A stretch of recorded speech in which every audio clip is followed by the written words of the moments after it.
கேள்வி பார்வையாளருக்கு வணக்கம். இந்த நேர்காணலில் நாம் சந்திக்க இருக்கும் சிறப்பு விருந்தினர் அண்ணா திராவிட மக்கள் முன்னேற்ற கழகத்தின் பொதுச் செயலாளர் வழக்கறிஞர் பசும்பொன் பாண்டியன். வணக்கம். வணக்கம். தமிழ்நாட்டில் அண்மைய காலமாக நடக்கின்ற அந்த லாக்அப் டெத், அந்த மரணத்திற்கு எதிராக தமிழ்நாட்டில் உள்ள பல்வேறு அரசியல் கட்சிலாம் எதிர்த்து போராட்டம் பண்ணிக்கிருக்காங்க. ஒருபடிக்குமே முதலமைச்சர் அவர்கள் கூட இனிமேல் இந்த மாதிரியான தப்பெல்லாம் நடக்காதுன்னு ஒரு கருத்து சொல்லிக்கிறாங்க. இதனுடைய தொடர்ச்சியாக தாவேகா சார்பில் தற்போது போராட்டத்தை முன்னெடுக்கிறாங்க. விஜய் அவர்கள் அந்த பாதிக்கப்பட்ட குடும்பத்திலாம் சந்திச்சிருக்காரு, பேசினாருன்ற மாதிரியான பல்வேறு தகவல்லாம் வருகிறது. முதல்ல இந்த தாவேகாவினுடைய இந்த ஆர்ப்பாட்டத்தை நீங்க எப்படி பாக்குறீங்க? இந்த பிரச்சனைக்காக தாவேகா ஆர்ப்பாட்டம் நடத்துவதை, ஒரு அரசியல் கட்சியாக அது நடத்துவதை ஜனநாயக முறை அடிப்படையில் வரவேற்கிறேன். போராட்டம் நடத்துவது எதிர்கட்சியுடைய வேலை. லாக்அப் டெத் மரணத்துக்காக அந்த கட்சி போராட்டம் நடத்துவதை அனைத்து கட்சியும் நடத்திக்கிட்டு இருக்கு. அவங்களும் நடத்துகிறாங்க, வரவேற்போம். அதே நேரம் யார் போராட்டம் நடத்துவது அப்படின்றது பொது வழியில் பொதுமக்களுக்கு தெரியும். கடந்த திராவிட முன்னேற்ற கழக ஆட்சி பொறுப்பேற்றிலிருந்து கிட்டத்தட்ட 4 ஆண்டுகள் தாண்டி 5வது ஆண்டு அடியெடுத்து வச்சிருக்கிற ஆட்சியாக இருக்கிறது. சுமார் 25 பேர் லாக்அப் டெத்தில் இறந்துருக்காங்க. இறுதியாக தம்பி அஜித் குமார் நம்முடைய சிவகங்கை மாவட்டம் திருப்புவனம் மடப்புறத்தை சேர்ந்தவர் கடுமையான முறையில், கொடூரமான முறையில் கொல்லப்பட்டிருக்கிறார் போலீஸ் சித்திரவதையால். காவல்துறையினுடைய அடக்குமுறைக்கு எதிராக அநியாய சித்திரவதை படுகொலையை கண்டித்து எதிர்கட்சிகளெல்லாம் போர்க்குளம் பூண்டிருக்கக்கூடிய சூழல் தான் அது. இதில் விஜயும் விதிவிலக்கல்ல. அவர் போராட்டம் நடத்துகிறாரு, நேரம் சந்திச்சுட்டு போயிருக்காரு. நம்முடைய பார்வை, பொதுமக்கள் பார்வை என்னன்னு கேட்டால், அரசியல் லாபத்துக்காக இந்த அரசியல் படுகொலையை, அது அரசியல் படுகொலை இல்லை, இது லாக்அப் படுகொலை, காவல்துறை சித்திரவதை படுகொலை. இதை எதிர்த்து யார் அரசியல் லாபத்துக்காக போராடுகிறார், யார் உண்மைக்காக, நீதிக்காக, நியாயத்திற்காக பாதிக்கப்பட்டவர்களுக்கு நின்று போராடுகிறார் மக்களுக்கு தெரியும். பாதிக்கப்பட்ட மக்களுக்கு, உண்மையாகவே போராடுகிறவர்களுக்கு மக்கள் பெரும் ஆதரவை தருகிறார்களா? அதை எதிர்பார்த்து போராடுவர் யார்? மக்கள் வாக்கு வங்கிகளாக, மக்களை ஆற்றுமந்தைகளாக கருதி அரசியல் அறுவடை செய்வதற்காக போராட்டம் நடத்துவது யாருன்றது மக்களுக்கு தெரியும். கம்யூனிஸ்ட் கட்சிகளை பொறுத்தளவில் தொடர்ச்சியாக போராட்டம், மக்கள் சக்தி திரண்டு அவங்களுக்கு வாக்களிக்கிறாங்களா?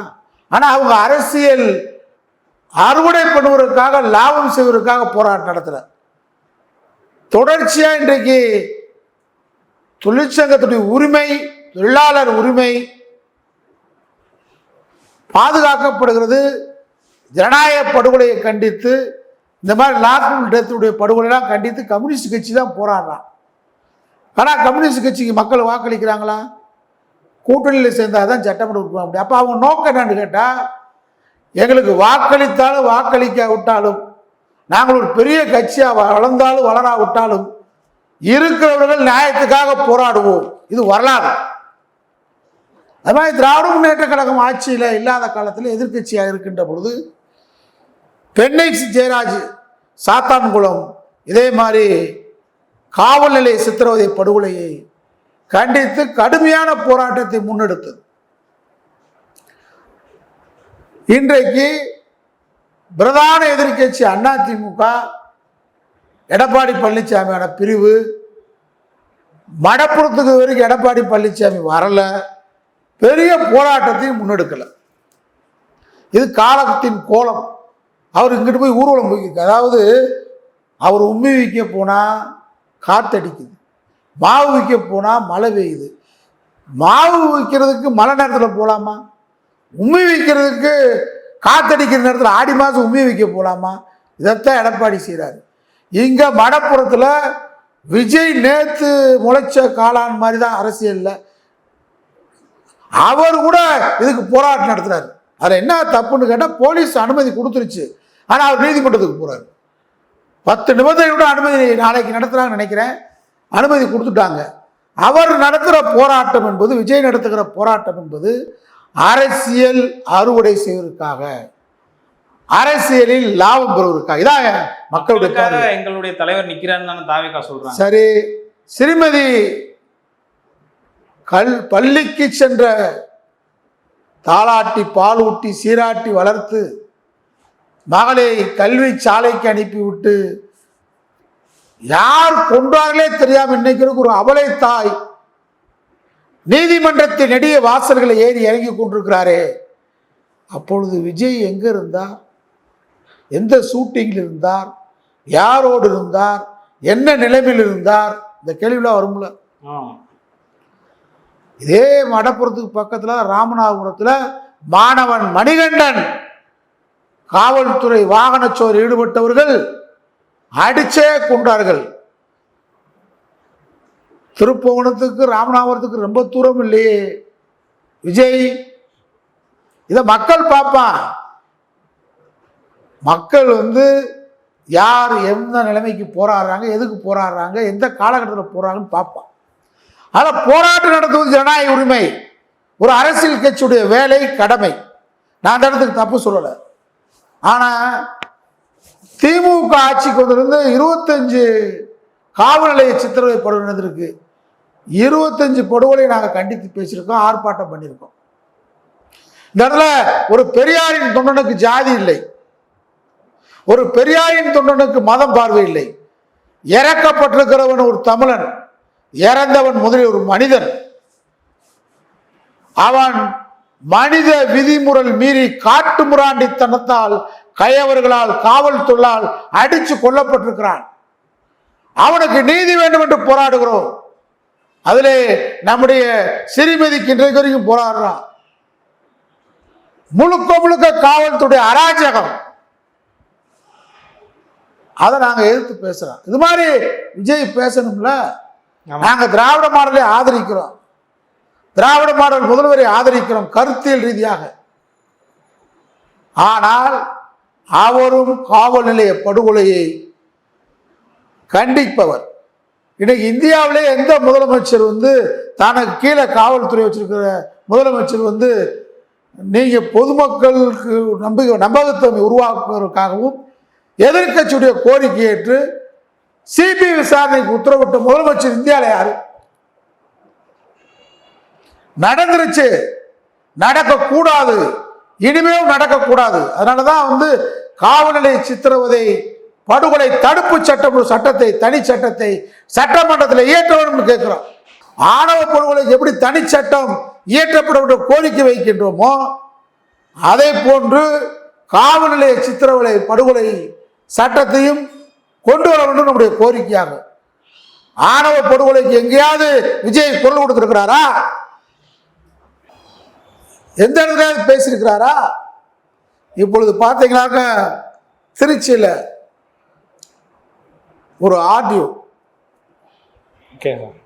அவருடைய மனைவி தலைமை ஆசிரியர், அவங்க 2 பேருக்கும் ஒரு பெண்ணு ஒரு பையன், 2 பேரும் அரசு சம்பளம் வாங்கக்கூடியவங்க. ஆஸ்திரேலியால மகளை படிக்க வைக்கிறாங்க.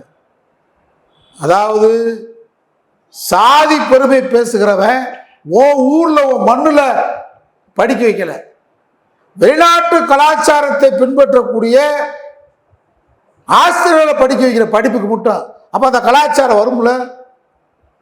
காதல் இவங்க எப்படின்னு கேட்டா மகளை வெட்டல, கூட்டு போன மருமகனை மாப்பிள்ளை வெட்டல. எங்களுக்கு பெரிய அவமானம் ஆயிடுச்சு அப்படின்னு சொல்லி எவ்வளவு பெரிய பதவியில் இருந்தவங்க 2 பேருமே தற்கொலை பண்ணிக்கிட்டாங்க. இந்த மாதிரி விஷயங்களை விழிப்புணர்ச்சி ஏற்படுத்துவதற்காக என்றைக்காவது விஜய் பேசியிருக்காரா? ஆணவ படுகொலை விஷயத்துக்கு இறந்தவங்க வீட்டுக்கு வந்திருக்காரா? நியாயத்தை பேசுவாரா? எத்தனை ஆணவ படுகொலைகள் தமிழ்நாட்டில் நடந்திருக்கு. ஆனால் அவரு புதுசா வந்திருக்கிறாரு. ஏதாவது திராவிட மாடலை குறை சொல்லணும். அவர் பாஜகவால் இறக்குமதி செய்யப்பட்டவர். பாஜகவால் இறக்குமதி செய்யப்பட்ட அத்தனை பேருமே திராவிட மாடலே. ஒரு முதலமைச்சர் வந்து நீதிமன்றத்திலேயே வந்து நீதியரசர் கேட்ட கேள்விகளுக்கெல்லாம் முறையாக பதில் சொல்லிவிட்டு காவலர்களை சஸ்பெண்ட் செய்யப்பட்டு வழக்கு பதிவு செய்யப்பட்டு சிறையில் அடைக்கப்பட்டிருக்கிறார்கள். சிபிஐக்கு மாத்திருக்காங்க. சிபிஐக்கு மாத்திருக்காங்க.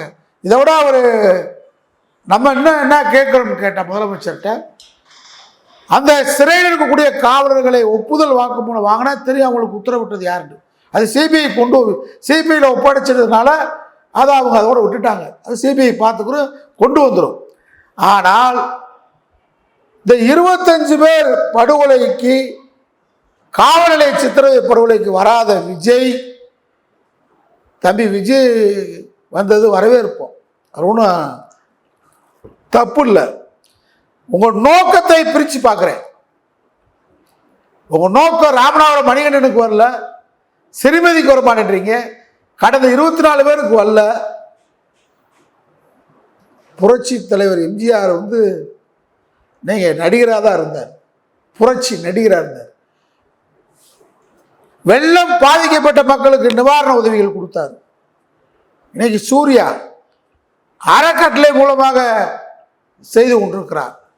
அஜித் பல்வேறு உதவிகளை செய்து கொண்டிருக்கிறார். நீங்கள் வந்து அரசியல் அறுவடைக்காக உள்ள வர்றீங்கன்றது மக்களுக்கு தெரியும். இதுக்கு முன்னாடி ஒரு அநியாயங்களை பேசியிருக்கணும். தமிழ்நாட்டில் ஒன்றிய அரசு எடுத்து வாயே திறக்க மாட்டேன்றீங்க. அப்போ ஒன்றிய அரசு செய்யறதெல்லாம் நல்ல திட்டங்களா? இல்ல கொள்கை எதிரிதான் சொல்றாங்க, தீர்மானிக்கிறாங்க. சொல்ற மட்டும் பிஜேபி எதுக்கு? பிஜேபி கொண்டு வந்த திட்டத்தை ஏதாவது தாவேகா விஜய் எதிர்த்திருக்காரு, போராட்டம் நடத்திருக்காரு. அப்போ ஒன்றிய அரசை கண்ணை மூடி ஆதரிக்கிறீங்க, வெளியே வந்து கொள்கை எதிரின்னு சொல்றீங்க. என்ன, எந்த அடிப்படையில் கொள்கை எதிரி? மதுரையில திருப்பரங்குன்றம் கோயில் இருக்கக்கூடிய சிக்கேந்தர் மலையை அகற்றுவோம், மதுரையை அயோத்தியா கொண்டு வருவோம்னு சொல்லி எச் ராஜா பேசுறான். வாய் திறந்து அவனை கண்டிச்சு விஜய் அறிக்கை கொடுக்க முடியலையே. கொள்கை எதிர்னா நீ இதை தான் சொல்லிருக்கணும். தமிழ்நாடு எப்படி அமளிக்கடா பார்த்து நினைக்கிறீங்க? பேசிருக்கலாம்ல. திருப்பரங்குன்றம் விஷயத்தில் நாங்க தானே பேசுறோம். கொள்கை எதிரி நாங்க. RSS பாஜக என்று சொன்னாலே மனித விரோதமான கட்சி. RSS பாஜக என்று சொன்னாலே தமிழ் மக்களுக்கு, மனிதனுக்கு விரோதம்னா தமிழ் மக்களுக்கு 100% எதிரி. தமிழ் மொழிக்கு ஆர்வமான கட்சியா? தமிழ் கலாச்சாரத்தை பாதுகாக்கக்கூடிய கட்சியா? அது ஒரு டெல்லிக்காரன் கட்சி, அது ஒரு ஆரியனுக்கான கட்சி, அது ஒரு சனாதனத்துக்கான கட்சி. அந்த கட்சியை நீ கொள்கை எதிரின்னு சொல்ற. ஆனா கொள்கை எதிரி சொன்ன திமுகவை விமர்சனம் பண்ணுகின்ற அளவிற்கு, நான் திமுக விமர்சனம் பண்ணக்கூடாதுன்னு சொல்லல. திமுக ஆட்சியில் தவறு இருந்தால் விமர்சனம் பண்ணுங்க. ஆனா கொள்கை எதிரி 2 பேரும் அறிவிச்சுட்டு நீங்க போய் ஒன்றிய பாஜக அரசு செய்யக்கூடிய எதிர்த்து ஒரு வார்த்தை பேசுறீங்களா? உங்க நோக்கம் பாராளுமன்ற தேர்தலில் போட்டியிடல, பாசிசத்தை எதிர்ப்பேன், இங்க பாயாசத்தை எதிர்ப்புன்ற மோரு சாரு பாசிசத்தை எதிர்த்து கலங்கண்டிருக்கலாம்ல தமிழ்நாடு தேர்தலில், 2024 தேர்தலில். அப்ப நீ யாரால் இறக்கப்பட்டிருக்க? பூனைக்குட்டி வெளியே வந்துருச்சுல, நீ யாருன்னு தெரிஞ்சிருச்சுல. அதனாலதான் என்ன சொல்லணும்னா, ஆர்ப்பாட்டத்தை நடத்துறத வரவேற்போம். ஆனா கடந்த 24 பேர் இறந்திருக்கான்ல, அவனுக்கெல்லாம் வராத கண்ணீர் தம்பி அஜய்க்கு வருது நீலி கண்ணீர் விஜய் வெடிக்கிறதா என்னுடைய குற்றச்சாட்டை தவிர, இது மக்கள் மத்தியில் எடுபடைய முதலமைச்சர் தெளிவா மக்கள் ஏற்றுக்கொள்ளுகின்ற அடிப்படையில் நடவடிக்கை எடுத்து வருகிறார். அதனால விஜய் ஆர்ப்பாட்டம் பிசுபிசு போகும். பொதுமக்களுடைய பொதுவெளியில் அவர் நடத்துகின்ற ஆர்ப்பாட்டத்தை கேலியாக பேசுவார்கள். அதே சார், நன்றி.